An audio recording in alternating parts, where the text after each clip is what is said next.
এই 2.5 কেজির হাত যখন উঠে তখন মানুষ উঠে না, বরং উঠেই যায়।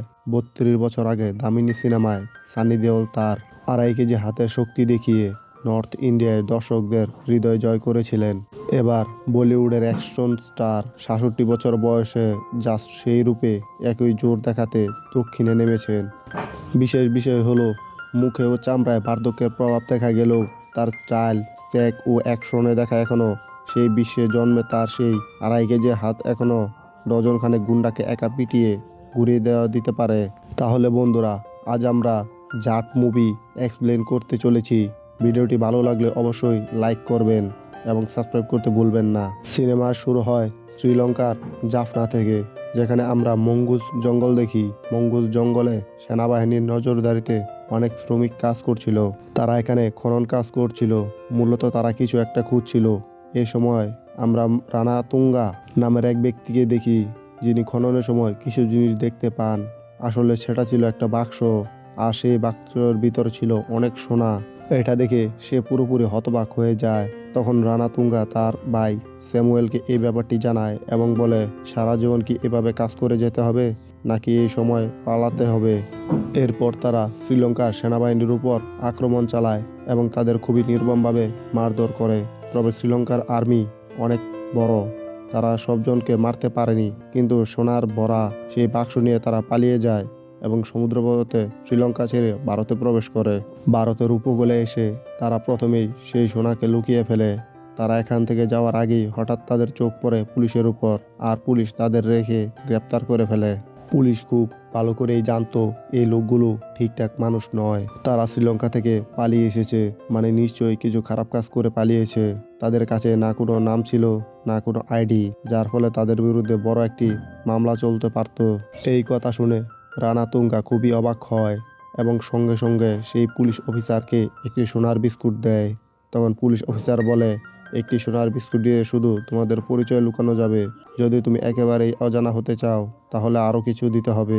এই কথা শুনে তুঙ্গা সহ বাকি 3জন সেই পুলিশ অফিসারকে একটি একটি করে সোনার বিস্কুট দেয়। কিন্তু রানা তুঙ্গা বলে, আমার পরিচয় বদলাবো ঠিকই, কিন্তু আমার নাম আগের মতোই থাকবে, কারণ আমি আমার নাম রানা তুঙ্গাকে খুব ভালোবাসি।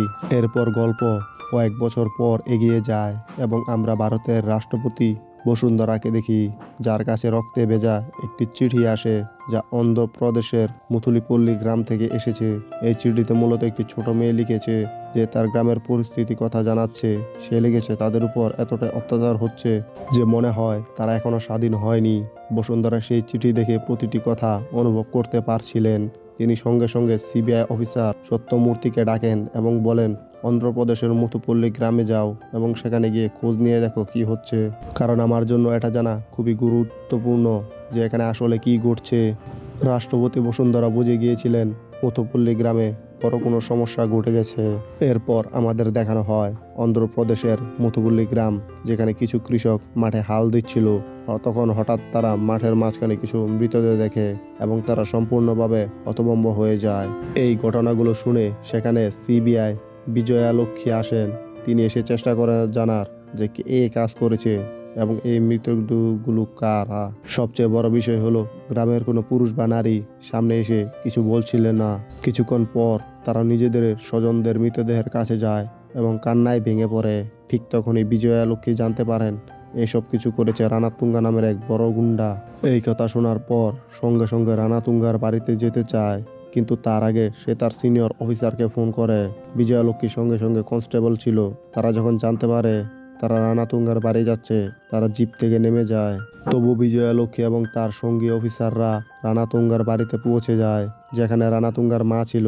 সেখানে এই বিজয়ালক্ষ্মী রানা তুঙ্গার লোকজনকে খুব নির্মমভাবে মারধর করে।